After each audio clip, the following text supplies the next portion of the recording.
that together there. Right, we did. Yes, sure did.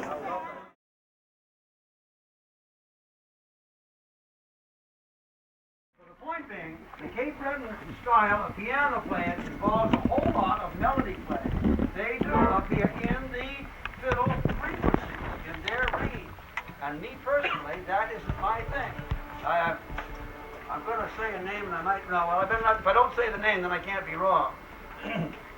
One of the famous piano players up there plays that style, and then lo and behold, at the turn of a switch, the man is playing in my style, which absolutely thrilled me to pieces the first time I saw him do it. In other words, he plays New England style. Wish I could think of that. Doug McPhee. Doug McPhee plays both styles. And he'll play up here in the Cape Breton thing and make them all happy. And then on occasion, he backs right off of that and comes right down into the New England style that I do. And I'm just, as I say, I'm through the pieces with him. But some very famous Cape Breton style piano players leave me cold because I don't like what they do. I can't hear it. I want to hear the fiddle. I want to hear that cute little thing there from, what's her name? You know who I'm talking about. Somebody or other. Plays with Natalie McMasters. You ever heard her play, the blonde?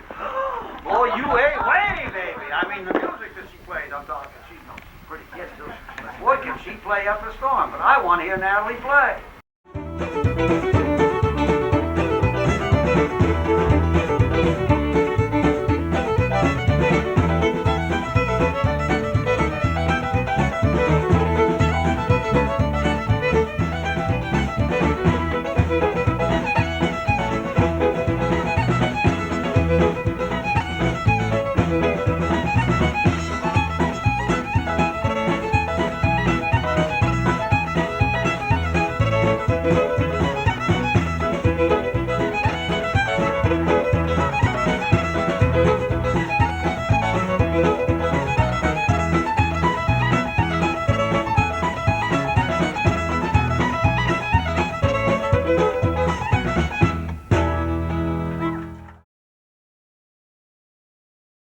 Boy, can she play up a storm, but I want to hear Natalie play.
Natalie play, and I like to hear her. It's an uncle, I think it is. I like to hear him play. So at any rate, that's my old side. So without further ado, he turned his chair around.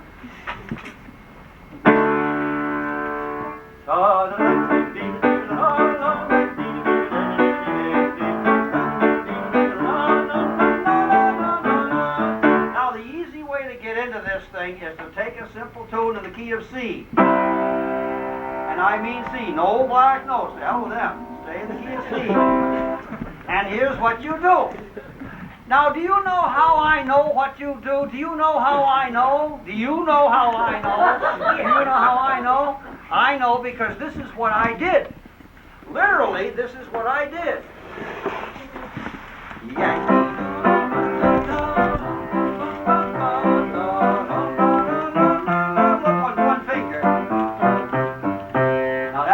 Hand so far, one finger.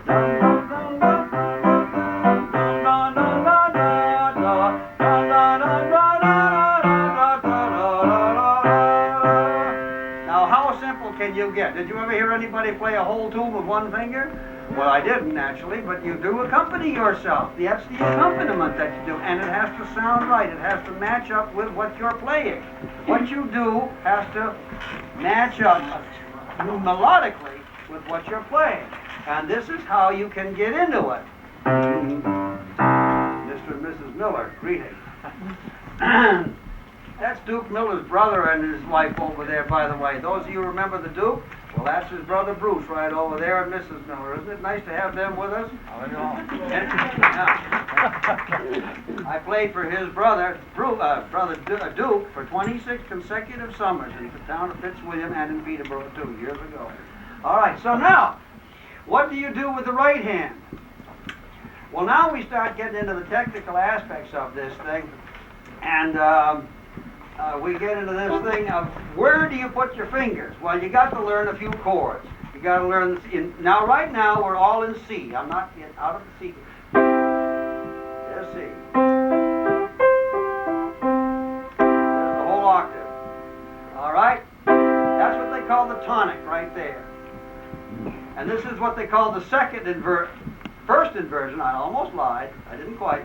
Tonic, first inversion, second inversion. Key of C. Let me say that out loud for you musical types out there. C, E, G. Tonic.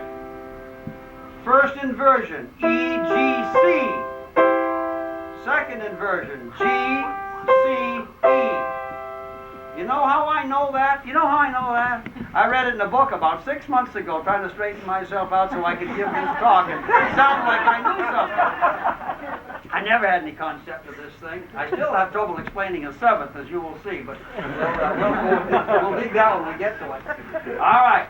Now the question is, though, where do you play this thing? Now you don't have to play the second inversion up there. Why not? Because too damn high in the range of the middle, yeah. All right, so you play it down here, and you put your thumb on the G, middle finger on the C, and little pinky on the E. And now you are in what they refer to in the books as the second inversion, and that is the preferred chord position in the key of C at the moment. And then you hit the bass down here, boom. And I like to use thumb and little finger on the bass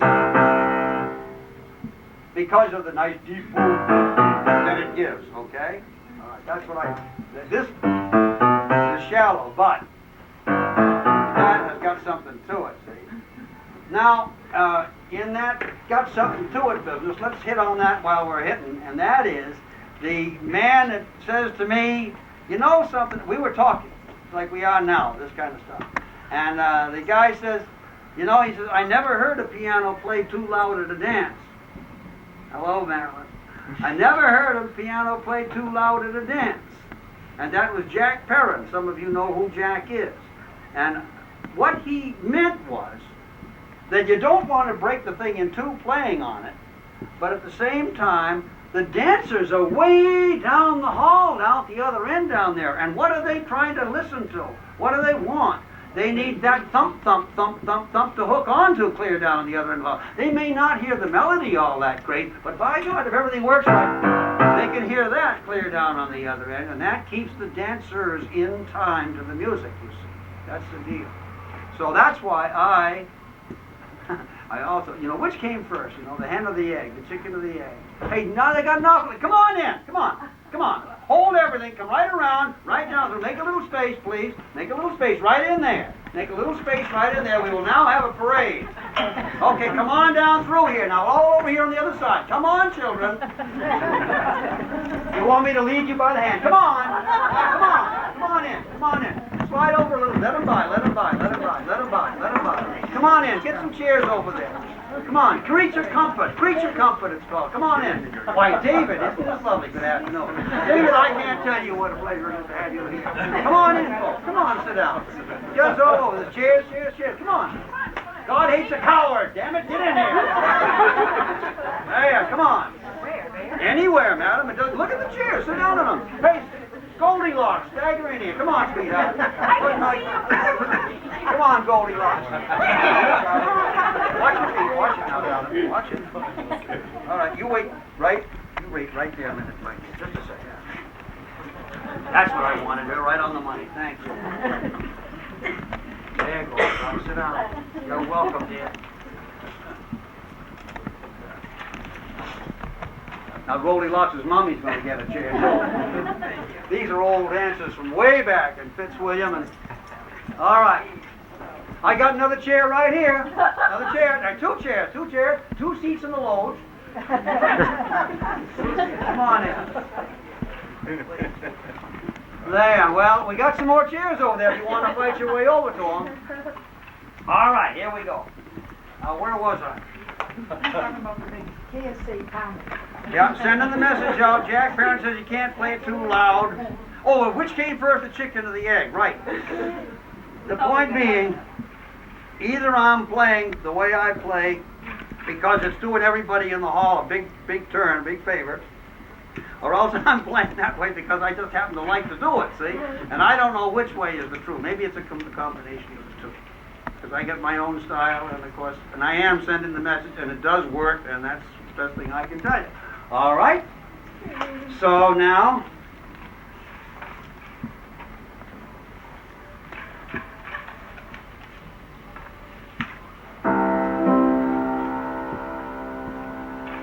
Yankee Doodle.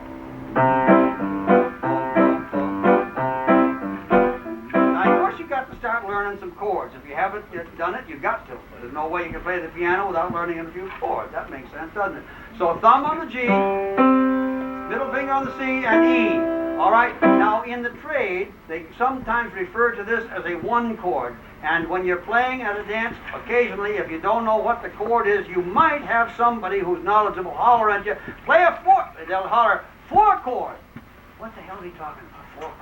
Well, I found out once upon a time that a four chord, if you're in C, what's the four chord? Anybody out there know? Yeah. F. That's good. Good for you. Okay, F. And now back to C again. Now what's a five chord? G. Gee whiz. That's right. G. Why is it a five chord? I'll tell you why. Why was it a four chord? 1, 2, 3, 4. 4 is F, right? 4 is F going up 4. So that's a four chord. G chord. 1, 2, 3, 4, 5. 5 chord. G is a five chord. See? Five chord. You know what's the six chord? You think I can't do this? What's the six chord? Six. Okay, that's good. Now six chord turns out to be a minor. You got to go into the minor. When they holler six chord at you, you're playing A minor. A minor is the relative minor that goes with the key of C. Every key has got a relative minor that accompanies it. That's its friend, its buddy from way back. And if you're in the key of G, the relative minor to the key of G is its buddy E minor. You see what I'm saying? All right, that's the sixth chord.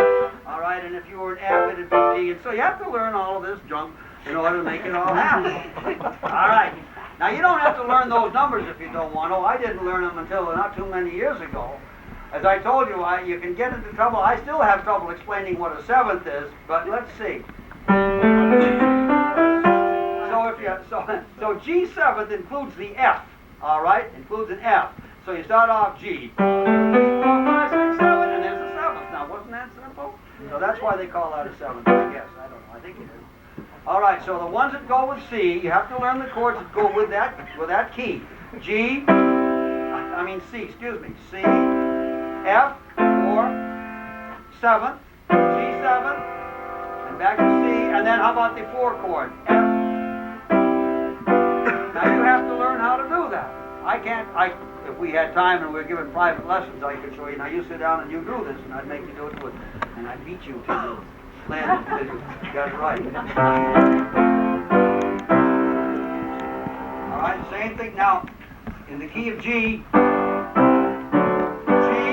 4 chord is C. 5 chord is D. And how about a 7th is?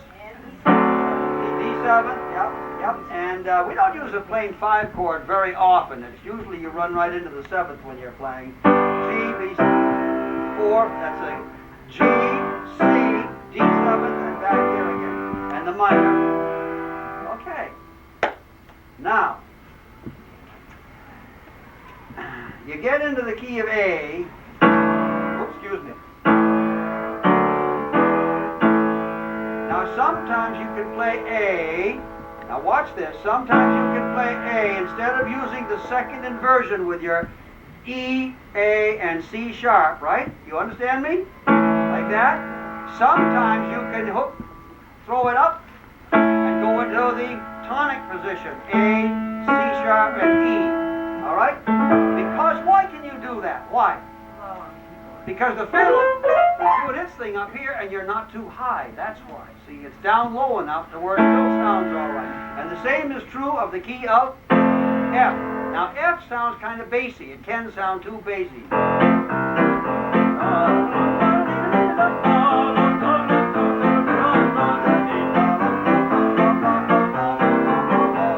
that isn't too bad. And I'm actually, now if that was in the tonic, F, A, and C in the tonic. What they call a tonic. That's, I don't know what it is, the bass, whatever you call it, but tonic's what they call it. And that's F, what I told you, F, A, and C. All right? If I tried to do that in the second inversion, here is how it would sound. That would mean I'd have to move down, right? Put my finger on C, where am I? M and E. F. I'd have to go C, F, and A. And now listen to this. See it? I lose the melodic sound. See what I'm saying? Hear how bassy that is? Rough. Now, hear the melody? Hear the melodiousness of it? How it changes it? Just moving up and getting away from that. Getting away from that. It's too loud. Boom, boom, boom, boom. And you get. All right. Does this make any? Am I making any sense? Is this cool? Yeah. Is this why you're here? Am I being nice to you?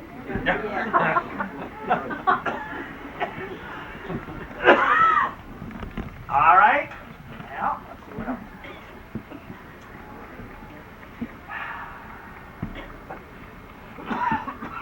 Getting pretty close to asking you what else you want to know, I guess. All right, so that's the F. G is there. G is pretty low too for G.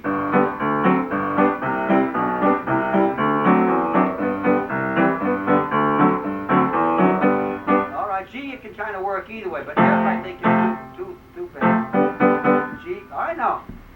So what else? Maybe we should entertain questions. The guy got a comment that he laid on me out in the hallway. Who was that? You, shoot. I said that in a lot of the halls you play in, the bass parts of the piano is not very good. Mm-hmm. And that if you play too far down, Mm-hmm. It gets very muddy. Mm-hmm. And you want a crisp bass. Mm-hmm. But the piano just can't do it. Mm-hmm. So I asked you what Okay. to do about it. Yep. Now, if the piano's out of tune, there's not a damn thing you can do about it, unless, well, it depends on the situation. Everything, you know, Marines always used to say everything depends on the situation and the terrain. Everything depends on that, on the situation and the terrain. I said everything, too. All right, now, if you just happen to have fellas right here with you, then it is possible, under certain circumstances, to make an adjustment in the thing. And it is possible to change that problem if you're lucky. If the piano permits it, if time permits, if it isn't too major of an operation, if the whole thing is all screwed up, there's no way you're going to sit there and tune the entire piano. But if you've only got something like that, well, then you get in there with this and you'll get rid of and bring it up. See? I guess I wasn't talking about being out of tune. It's just that the piano isn't very good. It just doesn't sound right have to a you. crisp I hear you. bass. Okay. If you get down too low, like that, if you get way down there, I don't do that either. I don't get way down there. Very, very seldom do I get down that low my own self. I'm playing in, let's see, A is about, well, I'm down there in A, that's a low E. So I'm down. But that's about as low as I get, normally speaking.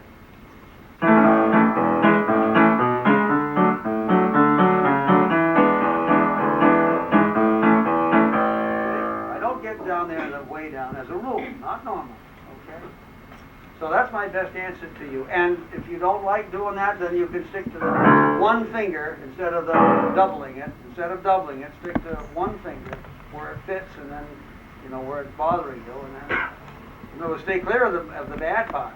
You know, you probably got that figured out without any help from me before I started. Sir, I don't understand how you pick the notes in the bass hand. You said, you know, you're staying in the key of C, but how do you pick which ones, even if you do them double or single? All right, how do you, in other words, you're asking me how do I know what note to hit? Yeah. Yeah, all right. On the left hand. I do it, it's all by ear. The whole thing is by ear. My version, what I do is all by ear. I don't play by note off the piano. We did a tune this just a few minutes ago out there, and normally I have to break out I have some chords written down, and I'll throw the chords up in front of me.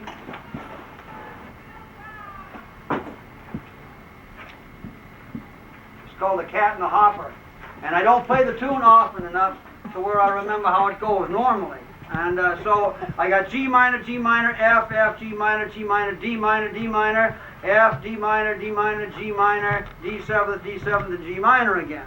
And by the time I get around to playing that next year again, I'll have forgotten where the chords are, what they are, and to a degree, I'll have even forgotten how to make them necessarily. It isn't all that crystal. I don't use this thing that often. I'm going to answer your question if I give me time enough. What I think I'm saying to you is that I do it by ear, and that the noise I make on this piano has got to match what's occurring. It has to be an appropriate melodious backup. The chords have to be pretty according to the tune that's being played. The chords have to be pretty to the melody that's being played. I must make sure that my accompaniment matches and sounds nice with what's being played. And that is the best answer I think I can give who asked that question, please. Is that you, far out? That has to be, that's how I know what note to hit. Only by 40 years of doing it, blessed with a good ear. What else can I say? I think I've answered it. I don't know any better than that. In other words, I know that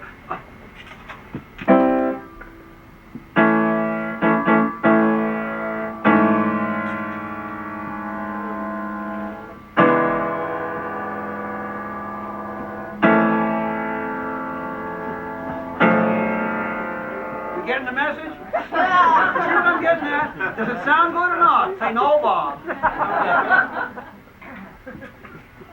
What are the most common keys for dances that you find when you're playing for dance? G. They used to talk in the old days. Well, at least I've heard the expression. I never ran into one, but I've heard it said, so-and-so, G fiddler. So-and-so's a G fiddler. You know what that means? Only key they played in? Only damn key you can play is the key of G. You can play anything in the key, as long as it was the key of G they can play in. Well,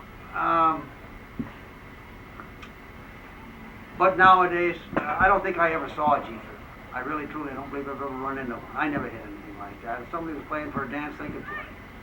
The ones that over the years, I never hit anybody who was that screwed up. So anyhow, So you really but need anyway, to now to know answer all. your question, they're written in G, D, A, lots of them are in F, a few are in B flat. Now we got a new thing, well, relatively new. So there's the tunes coming out in E major. Some of them are coming out in E, Calliope House, and one or two others are in E. And You didn't mention C. no, but I was going to. C and A minor work well together. Of course, that's irrelevant, but C and A minor work well. That's what I was trying to say.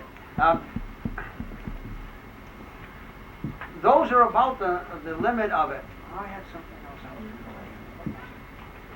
Oh, lost it. Oh, I know what I was going to tell you. Well, at times I don't want to take. Well, you can hear this story because it's kind of cute. I got a tune that I've despised over the years called Life on the Ocean Wave, and it goes like...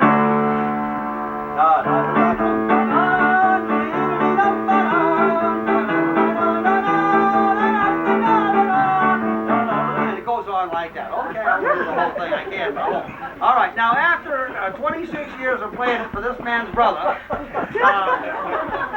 2 nights a week, week, Friday and Saturday night, for the first 10 years thereof.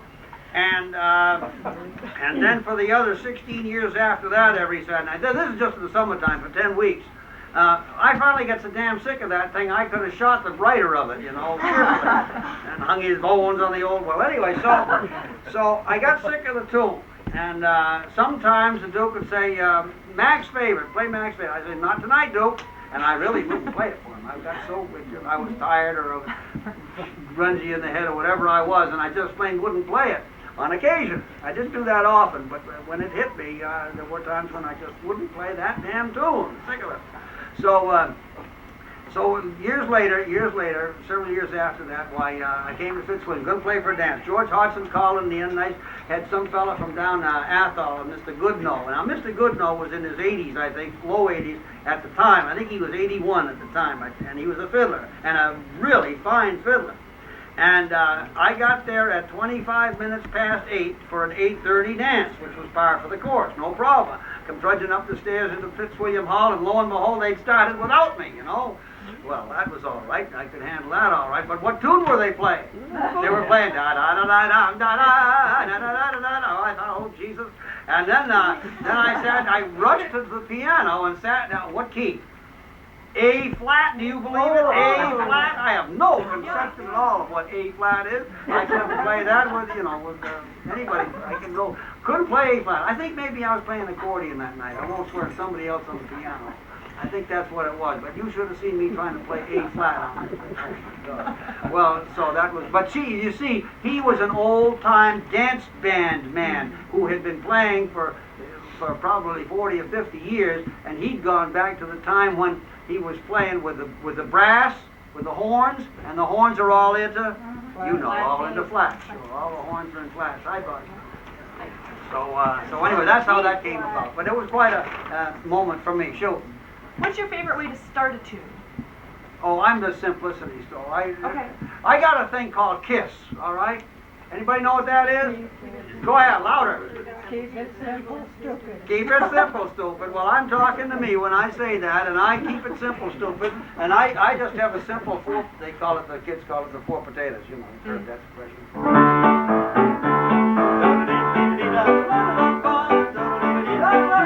So I go, boom.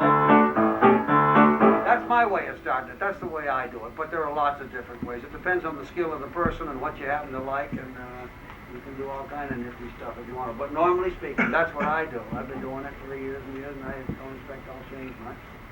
It works. Four potatoes, that's what they call it. That's what I go. Oh! Brings me to the next thing. God, you did that. Now, you need an adjustment? Now. Why do you know me so well? That's my Sarah Bowen right there, or I'm her Mac or something like that. She's the one that just came up with this Chasing the New Moon album, which some of you may have seen.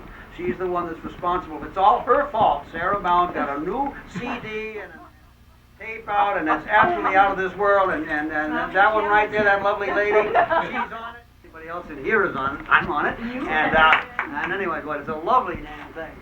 So flute and whistle and all kinds of neat stuff, real pretty. All right, now what I was saying? Oh, Johnny's move. Johnny.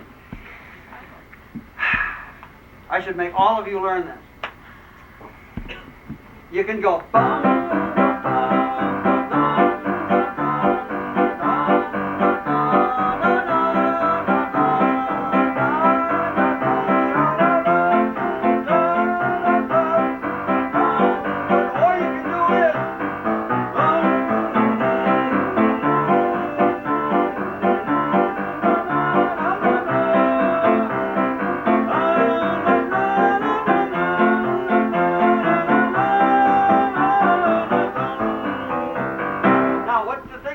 What's tricky about it was this. All right, that's Johnny's move. Johnny Trombley, the piano player that I learned from. He showed, I was playing one day what I first did there, and he said, Bob, let me show you. He said, do it like this. He showed me Johnny's move. He says it adds that little thing in there and makes it sound much better. And it takes away from the... God, get sick of that, but if you and you you can do it and put it in and do it and put it in, and it fits in so many places, and it's so cool. Do it in any key. Now, what do? Here's what you're doing.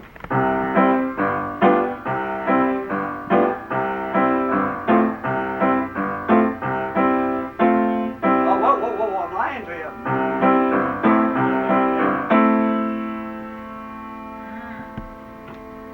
Sixth chord. A minor.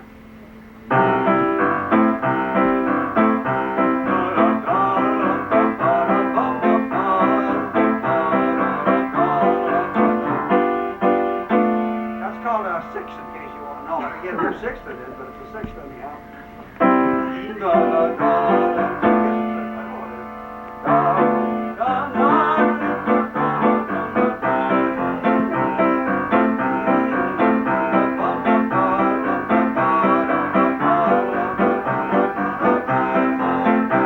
You like that? All right, now you've got to go.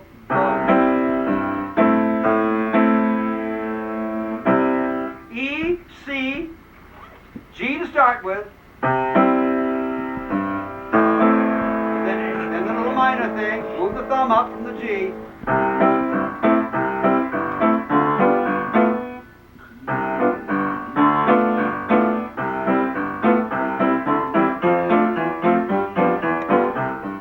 All right, did you learn a lot that time?